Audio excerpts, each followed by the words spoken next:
Isn't that awesome? Man, I'm excited. I am ready to get started building this house.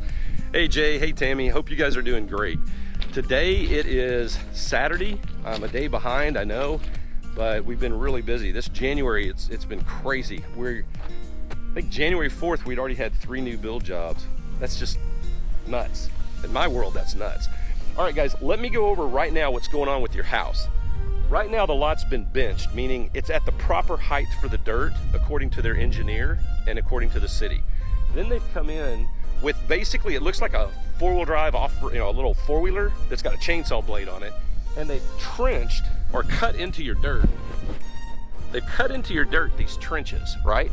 And they're gonna come back and cut some this way. And then they clean them out, they shovel all this dirt out, and that's the deepest part of where your cement will flow. And then these boards are the boundary for your house.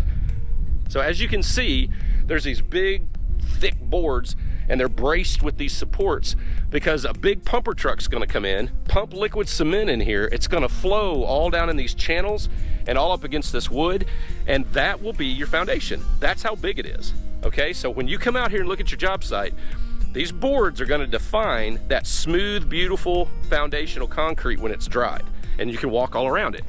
If you look way over there behind you, your neighbor behind you, those white pipes sticking up, that is what's about to be put in here once they get done trenching.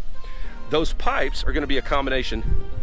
Let me spin you around. There's gonna be some pipes that are for water, some that are sewer, some that are venting, natural gas, electrical conduit, all that kind of stuff. So that has yet to be done. Those are gonna be buried in the cement. It's really smart because it helps keep it at a consistent thermal state or temperature, and you don't get so much expansion and contraction because the earth kind of stays at a steady temperature. So that's a smart way to do it.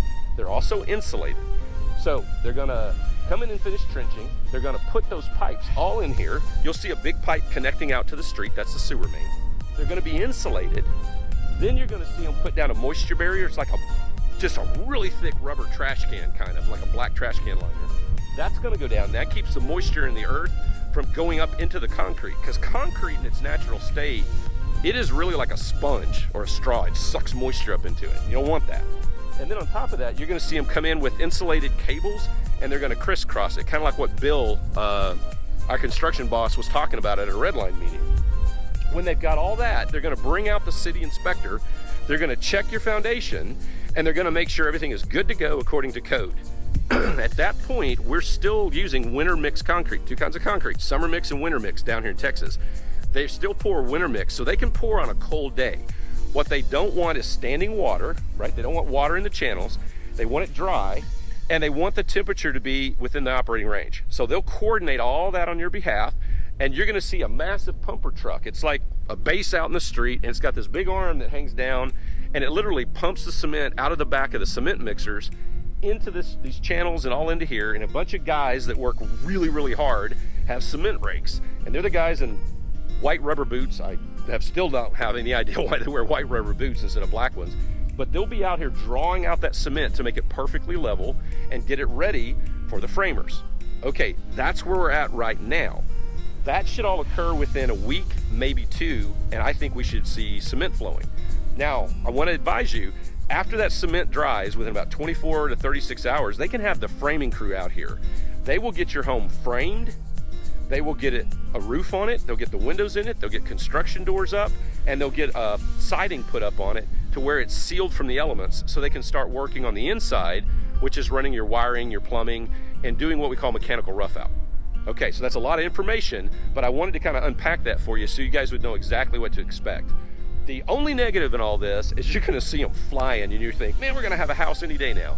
But once they get it sealed from the elements, it's gonna feel like they've really slowed them down, because that's a lot of activity initially, and you see some big ticket items getting done, but the devil's in the details. And that interior mechanical rough out, they've got to get all the electrical done, the gas lines, the water lines, all of that stuff, and then they've got to have the city come out and inspect gas and plumbing and electrical, so it's a lot of work in there.